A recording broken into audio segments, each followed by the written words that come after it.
The medical bay smelled like blood and failure, which was unusual for warlord Princess Kayla Drathmer because she typically arranged for her enemies' medical facilities to smell that way rather than experiencing it personally.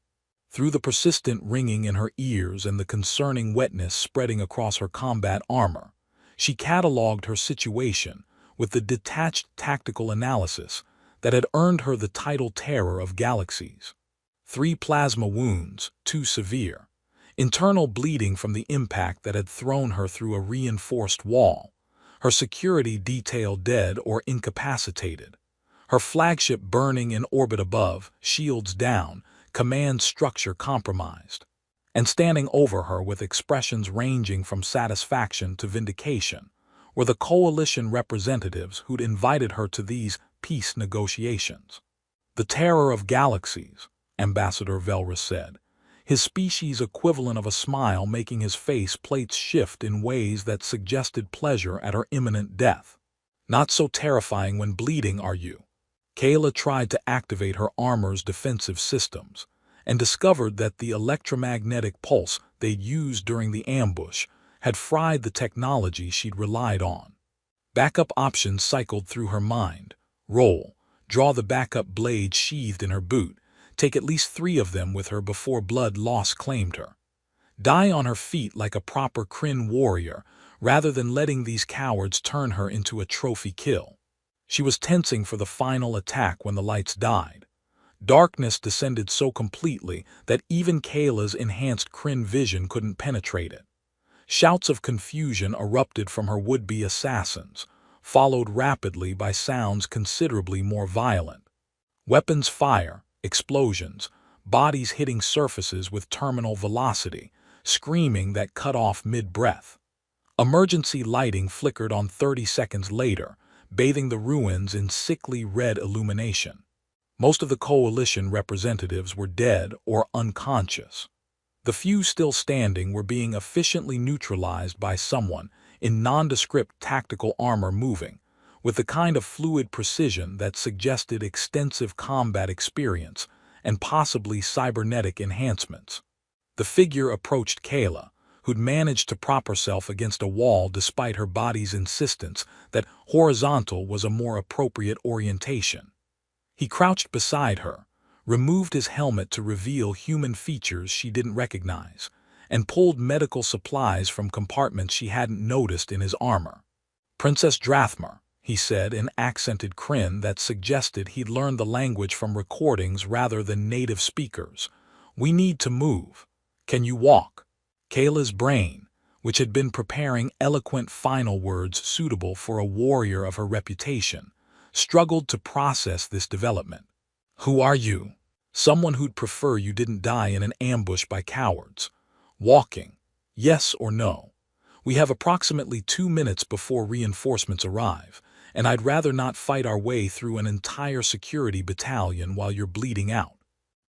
"I can walk," Kayla lied, then proved it by standing through sheer force of will and immediately requiring his support to remain vertical. "I hate you already." "That's fair, most people do initially." He half-carried her through corridors that had become considerably more corpse-filled since she'd last been conscious enough to notice. "My ship is 300 meters from here. If you pass out, I'm carrying you, which will slow us down and probably damage your pride. Try to stay conscious." "My pride is damaged enough by requiring rescue from a human, whose name I don't know." "Lieutenant Commander Ryan Torres, Human Intelligence Services. You can properly hate me once we're not actively being shot at." They made it to his ship, a small, unremarkable vessel that had probably been designed by someone who valued function over aesthetics, and Ryan strapped her into the co-pilot seat with efficiency that suggested he'd extracted wounded personnel before. The ship lifted while Kayla's vision swam with blood loss, and her body sent increasingly insistent signals that consciousness was optional at this point. "Stay with me, Princess," Ryan said, piloting through evasive maneuvers that spoke to either exceptional skill or complete disregard for his own survival. "Possibly both. I need you conscious for another 10 minutes, then you can pass out for as long as your biology requires. Why? Kayla forced the word through lips that had forgotten how to function properly. Why save me? Long story. Ask again when you're not dying. She lost consciousness to the sound of him calmly discussing their escape trajectory with his ship's navigation system, his hands steady on controls, while multiple hostile vessels pursued them through the system. When Kayla woke, hours or days later, her internal chronometer was too damaged to confirm. She was in a medical bay that smelled like antiseptic and determination. Her wounds had been treated with a combination of Kryn and human medical technology that shouldn't have been compatible, but apparently was when assembled by someone with enough skill and desperation. Ryan Torres sat at a monitoring station, reviewing displays that showed her biological status in more detail than was comfortable. He noticed her consciousness change, probably from the monitoring equipment rather than any visible sign, given that Kayla was fairly certain she hadn't moved anything except her eyes. "Welcome back," he said without turning from the displays. "You've been unconscious for 18 hours. Your injuries are healing well given their severity. You should be mobile in another 3 days, combat-ready in 7. Where are we?" Kayla's voice sounded like damaged machinery attempting to function. "Secure facility on an uninhabited moon in the Kepler 442 system.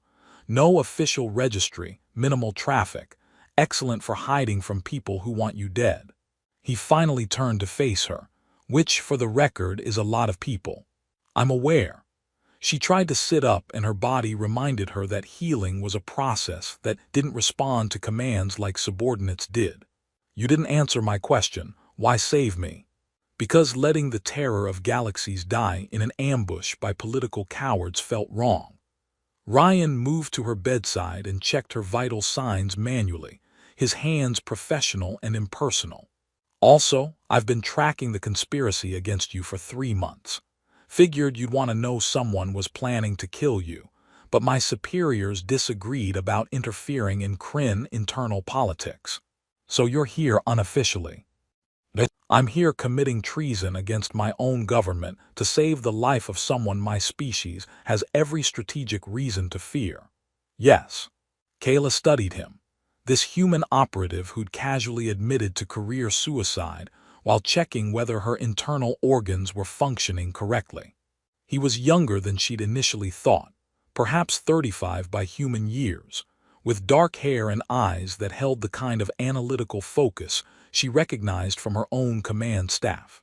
His face showed signs of extensive combat experience, old scars, healed breaks, the particular alertness of someone who'd survived situations where survival wasn't the expected outcome. "Human intelligence services doesn't waste 3 months tracking conspiracies against enemy warlords out of altruism," Kayla said. "You're correct. We were tracking the conspiracy to determine optimal timing for allowing you to be assassinated. The strategic analysis concluded that your death would weaken Kryn military capacity by 30%. He pulled up a holographic display showing casualty projections, political scenarios, and destabilization models that were disturbingly well researched. However, the same analysis also concluded that your death would trigger a succession crisis, resulting in approximately 70 million civilian casualties over 5 years of Kryn civil war. I decided that outcome was worse than keeping you alive. So I'm the lesser evil in your calculation. You're the known variable with established patterns of behavior versus unknown variables who would fight without restraint. Also," he paused and something shifted in his expression. "I read your service record, all of it. You're a conqueror, but you're not a butcher. The difference matters to me, even if it doesn't matter to my superiors." Kayla had no response to that. People didn't generally acknowledge the difference between conquest and genocide when discussing the terror of Galaxies. They just saw the systems that fell, and the empires that knelt and assumed brutality was the only tool she employed. "How bad is the situation?" she asked instead. "Your flagship was destroyed, 80% casualties among your command staff. The ambush was coordinated across 3 coalition governments with support from elements within your own military hierarchy. They're publicly announcing your death and moving to fill the power vacuum. Ryan pulled up intelligence feeds showing exactly how enthusiastically her enemies were celebrating. Your allies are scrambling to secure positions. Your enemies are consolidating gains. And the Kryn Empire's leadership is debating whether to launch retaliation or accept that you're dead. How many of my own people betrayed me? 7 high-ranking officers, 12 political advisors, and at least 30 support personnel across various divisions. The conspiracy was extensive and well-funded. Someone wanted you very dead. Kayla absorbed this with the cold fury she'd perfected over 3 decades of military service. Betrayal by enemies was expected. Betrayal by her own command was personal. I'll need their names. Already compiled. I'll transfer the files once you're recovered enough to review tactical data without triggering medical alarms. He adjusted something on the monitoring equipment. For now, you need rest. Your body is healing, but Kryn biology requires significant energy investment for regeneration. Sleep, princess. I'll maintain security. I don't trust you. That's tactically sound. I'm a human intelligence operative who committed treason to save your life for reasons I haven't fully explained. Trust would be foolish. Ryan moved toward the door, then paused. But I will keep you alive regardless of whether you trust me. That's not negotiable. He left before Kayla could formulate a response to that absolute statement of intent. She lay in the medical bay, listening to equipment monitor her healing body, and trying to understand why a human operative would sacrifice his career, possibly his life, to save the terror of galaxies. Strategic calculations and casualty projections didn't explain the conviction in his voice when he'd said her survival wasn't negotiable. That level of commitment required something more personal than professional obligation. Kayla closed her eyes and let medicated sleep claim her, filing the mystery of Ryan Torres under problems to solve once not actively dying. Recovery was frustratingly slow for someone accustomed to commanding fleets and conquering systems. Kayla spent the first 3 days confined to the medical bay, her body healing with Kryn efficiency, but still requiring time she resented spending horizontal and vulnerable. Ryan maintained the facility with military precision, running security protocols, monitoring communication channels, and providing regular status updates without being asked. He also cooked, which Kayla found unnecessarily excessive given that food synthesizers existed and were considerably more efficient. Synthesizers taste like nutritional obligation, Ryan said when she commented on this during day 4, when she was finally mobile enough to leave the medical bay. Real food tastes like someone cared enough to prepare it properly. That's sentimental. That's human. We have these inconvenient emotional attachments to ritual and tradition. He was preparing something that involved actual vegetables rather than synthesized protein blocks. Besides, you need proper nutrition for healing. Synthesizers provide adequate calories but insufficient variety for optimal Kryn metabolism during regeneration. You've studied Kryn biology. I've studied everything about you I could access over 3 years. Your biology, your tactical patterns, your personal habits, your psychological profile. He glanced at her with those analytical eyes. I needed to understand who I was protecting and why it mattered. 3 years is excessive timeline for intelligence gathering. 3 years is how long it took to identify the conspiracy, trace the funding, and determine that your own command structure was compromised. Also to confirm that you were worth saving rather than allowing strategic elimination. Kayla sat at the small table, her body still protesting movement but functional enough for basic tasks. And what did 3 years of surveillance teach you about the terror of galaxies? Ryan served food that actually smelled appealing. Some kind of protein with roasted vegetables and grain that wasn't synthesized. That you write poetry in classical Kryn style when you think no one is monitoring. That you have nightmares about civilian casualties from the Andromeda campaign, even though those deaths were tactically unavoidable. That you refuse to authorize biological weapons during the Cygnus conflict despite pressure from your own military leadership, because some lines shouldn't be crossed. He sat across from her, and Kayla felt uncomfortably exposed despite being fully clothed and armed. That you're desperately alone because everyone in your life either fears you or tries to use you. That you haven't had a genuine conversation with anyone in years, because vulnerability is weakness in Kryn culture, and you can't afford weakness when you're the weapon your empire depends on. Kayla's appetite vanished. You had no right to access that information. I had every intelligence clearance necessary to access it. Whether I had the moral right is a different question. Ryan ate with the same focused efficiency he brought to everything else. For what it's worth, I'm sorry for the invasion of privacy, but I needed to understand who I was saving before I committed treason for you. And what did you conclude? That the terror of Galaxies has feelings and therefore deserves to live. I concluded that Princess Kayla Drathmer is considerably more complicated than her reputation suggests, and that losing you would be bad for galactic stability and personally offensive to me. He met her eyes directly. I also conclude someone should tell you that being alone isn't the same as being strong, but I suspect you'd reject that observation as sentimental human nonsense. You suspect correctly. Noted, eat your food, you need the calories. They fell into uncomfortable routine over the next week. Ryan maintained security and monitoring, while Kayla recovered strength and reviewed the intelligence files he'd compiled on her betrayers. The evidence was comprehensive. Communication logs, financial transfers, coordinated movements that proved extensive conspiracy rather than opportunistic assassination attempt. 7 of my senior officers, Kayla said one evening, reviewing the files with cold fury. People I trusted with fleet operations and strategic planning. They were coordinating with coalition governments to eliminate me and destabilize the Kryn military command. The bounty on your head was substantial enough to motivate betrayal. Also, several of them genuinely believed you were obstacle to peace, and that removing you would allow diplomatic resolution to ongoing conflicts. Ryan was monitoring perimeter sensors while they talked. They were wrong.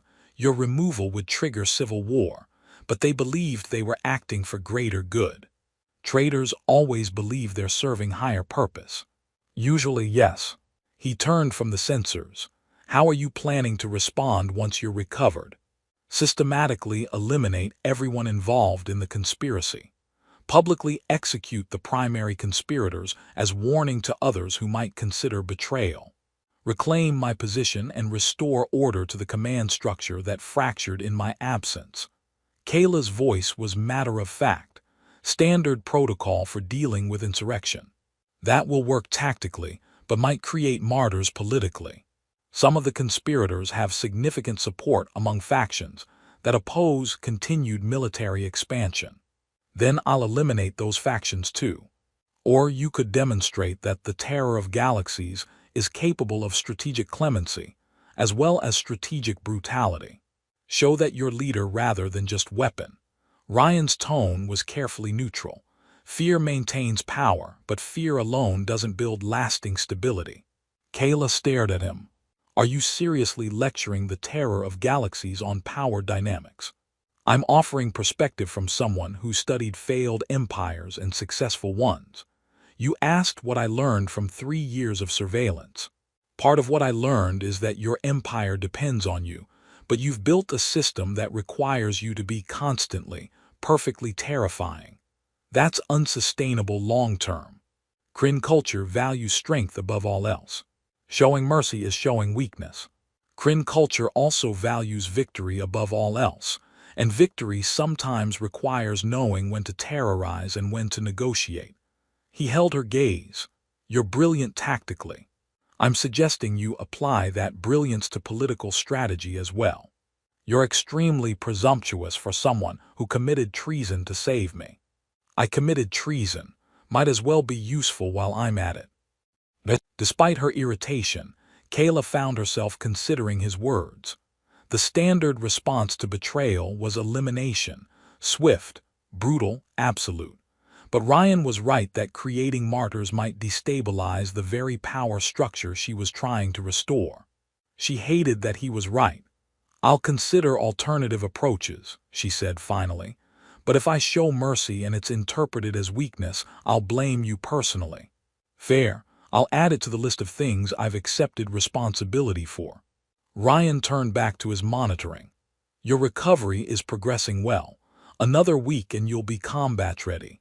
We should discuss extraction strategy. Getting you back to Kryn space safely will require careful planning. But assuming I want to return immediately, rather than taking time to identify who can actually be trusted. Also a valid strategic choice. Though staying hidden much longer will allow the power vacuum to solidify in ways that make reclaiming authority more difficult." But they spent the evening discussing tactical options, and Kayla was struck by how easily Ryan kept pace with her strategic thinking. He challenged her assumptions without being dismissive, offered alternatives without being presumptuous, and demonstrated the kind of tactical acumen that would have made him valuable in her command staff if he weren't human and technically an enemy operative. "Why did you really save me?" she asked when the tactical planning session concluded. "You've given me strategic justifications and casualty projections, but those don't explain committing treason." "What's the real reason?" Ryan tores. He was quiet for a long moment, and Kayla watched emotions flicker across his face: calculation, uncertainty, resignation, and finally decision. "Because I've been studying you for 3 years," he said quietly. "Not just your tactics and military records, but who you are when no one is watching. And I came to conclusion that would get me court-martialed if my superiors knew about it.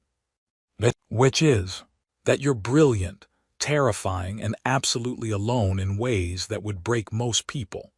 That you've built an empire and you have no one you can actually trust. That everyone who approaches you wants something: your tactical genius, your political support, your reputation, and no one just wants you." He met her eyes. "I saved you because leaving you to die felt wrong, but also because you deserved better than assassination by cowards. Someone needed to choose you for who you are rather than what you represent." The words hit with more impact than Kayla expected. No one had ever articulated her isolation so directly, acknowledged it as problem rather than natural consequence of power. "That's sentimental nonsense," she said, but her voice lacked conviction. "Maybe, but it's honest sentimental nonsense." Ryan stood. "You should rest. Tomorrow we'll begin combat conditioning. You need to regain full capability before we attempt extraction." But he left before Kayla could formulate response to his uncomfortable honesty. She sat in the facility's common area, reviewing intelligence files she'd already memorized, and trying to ignore the uncomfortable truth that this human saw her more clearly than anyone in her own command structure ever had.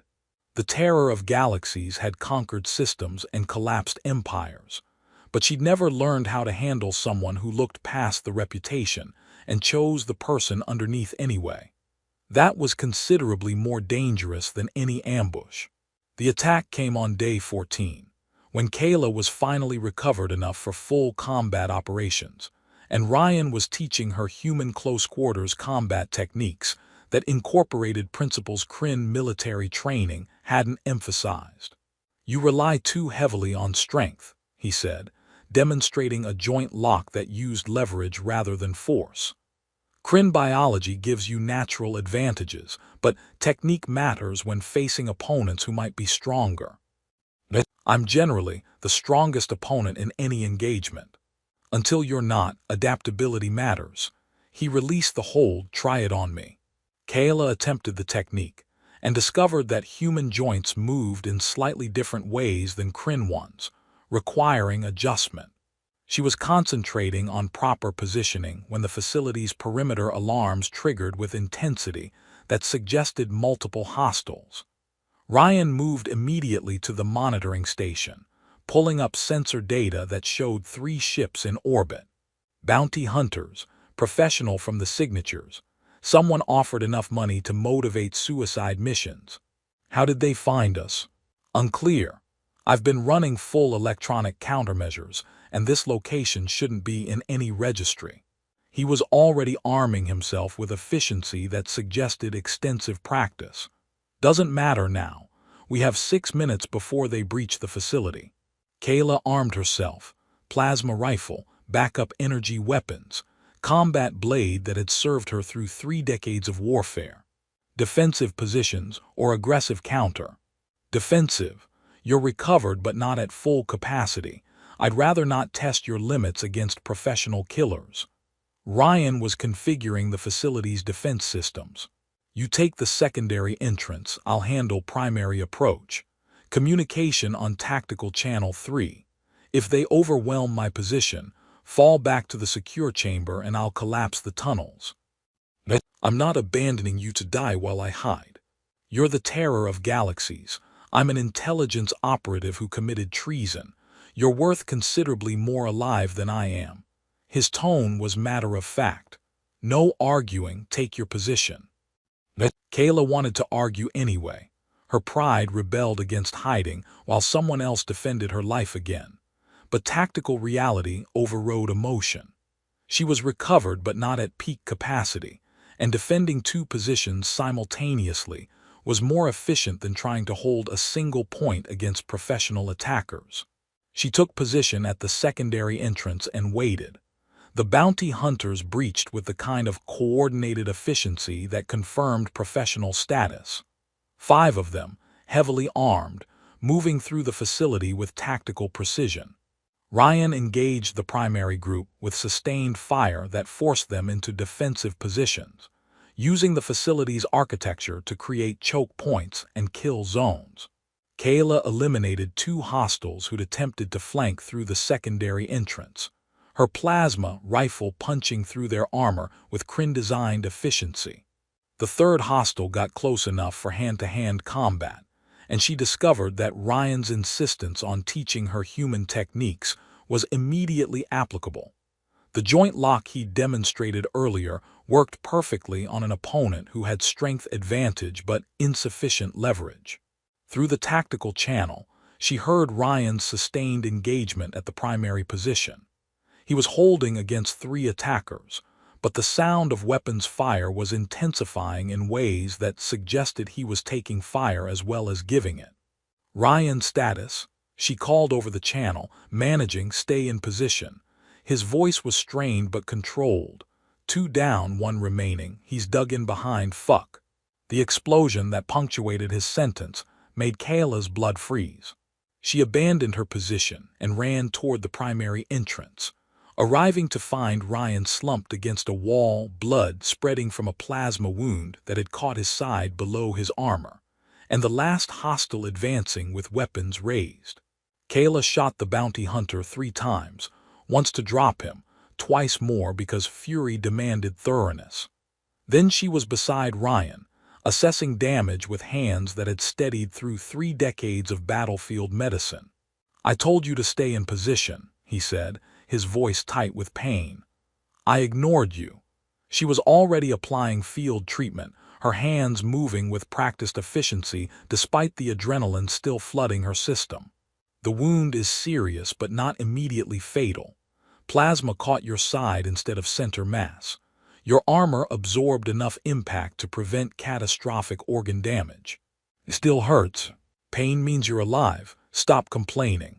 She got a medical sealant over the wound and started administering medication. You took a hit protecting me again. Tactically necessary. You're worth more alive than I am. That's not true. It is according to strategic value assessments and casualty projections. He managed to smile despite obvious pain. Also, letting the terror of Galaxies die after I already committed treason to save her once seemed wasteful of effort. You're an idiot. I've been told that repeatedly. Must be true. Kayla got him stabilized and moved him to the medical bay, where more comprehensive treatment was available. The wound required surgery that Ryan walked her through despite being the patient. Apparently human military training included enough field medicine that he could direct his own treatment while semi-conscious and definitely in shock. "You should have let me defend both positions," Kayla said while working. "You wouldn't have been injured if you hadn't insisted on being a martyr.